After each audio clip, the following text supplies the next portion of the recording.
ইস, আমি যদি দেশের প্রধানমন্ত্রী হই তবে সবার আগে এই পরীক্ষা ব্যবস্থাটা তুলে দেব।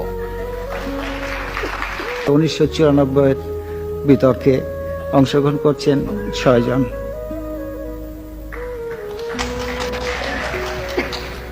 মাননীয় প্রধানমন্ত্রী, সম্মানিত সভাপতি ও উপস্থিত সুধীবৃন্দ, ইহার চেয়ে হতেম যদি।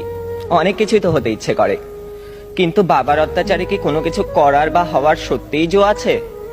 এই তো কদিন আগে বাসার সবাই মিলে নাটক দেখতে বসেছে। আমিও পরিবেশের গন্ধ শুকে আস্তে আস্তে এগোচ্ছি কোন রকমের দর্শকের সারিতে জায়গা দখল করার জন্য।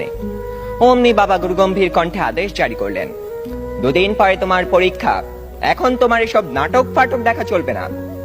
কি আর করা, দরজার চৌকাঠ থেকেই ফিরে যেতে হলো। যেতে যেতেই শুনতে পেলাম নাটকের ছেলেটি তার বাবাকে বলছে, আমি এবার পরীক্ষা দেব না। ইস, আমি যদি এমন করে বলতে পারতাম, এই নাটকের ছেলেটির মতো হতাম। কিন্তু এ তো শুধু নাটকেই সম্ভব। আবার স্কুলের কথাই ধরুন না কেন, সব সময় পরীক্ষা লেগেই আছে। ক্লাস টেস্ট, সাপ্তাহিক, মাসিক, টার্ম, এবং আমাদের স্কুলে আরো একটি পরীক্ষা আছে, পপ টেস্ট। অর্থাৎ বলা নেই কওয়া নেই, স্যার ম্যাডাম ক্লাসে এসে দুম করে বললেন, তোমাদের পরীক্ষা নেব। কি জ্বালা, এমনিতেই পরীক্ষার ভয় বাঁচি না, তা আবার এই পপ টেস্টের ভয় রাত দিন কাঁটা হয়ে থাকতে হয়। জনান্তিকে বলে রাখি, আমি যদি দেশের প্রধানমন্ত্রী হই তবে সবার আগে এই পরীক্ষা ব্যবস্থাটা তুলে দেব।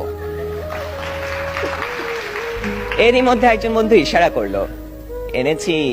বুঝতে পারলাম গতকাল তাকে হুমায়ুন আহমেদের বোতল ভূত বইটা আনতে বলেছিলাম। কোন রকমে পরীক্ষা শেষ করে উঠে গেলাম লাস্ট বেঞ্চে। দুজনে মিলে মজা করে পড়তে শুরু করে দিলাম। গল্পে আছে হুমায়ুন ভূত পোষে, তা আবার বোতলে করে পকেটে রাখে। সে ভূতের খাবার চাঁদের আলো। ক্লাসের একজন যখন একথা বলে দিল, তখন অঙ্ক স্যার বোতলটা নিয়ে ভূতটাকে এক ঢোকে পেটের ভিতর চালান করে দিলেন। অমনি স্যারের পেটের ভিতর গুড়গুড় শব্দ উঠতে শুরু করলো, আর তিনি হেঁচকি তুলতে লাগলেন। দম ফাটিয়ে হাসতে যাব, হঠাৎ কানে টান পড়তেই শটান দাঁড়িয়ে গেলাম। বইটা পড়তে পড়তে টেরই পাইনি কখন ইংরেজি ম্যাডাম চলে গেছেন আর এসেছেন জমদূত প্রায় আমাদের অঙ্ক স্যার।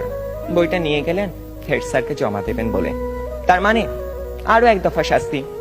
আপনারাই বলুন, এত শাসনের মধ্যে স্বাধীনভাবে কোনো কিছু করার উপায় নেই তো হওয়ার উপায় আছে? ধন্যবাদ সবাইকে।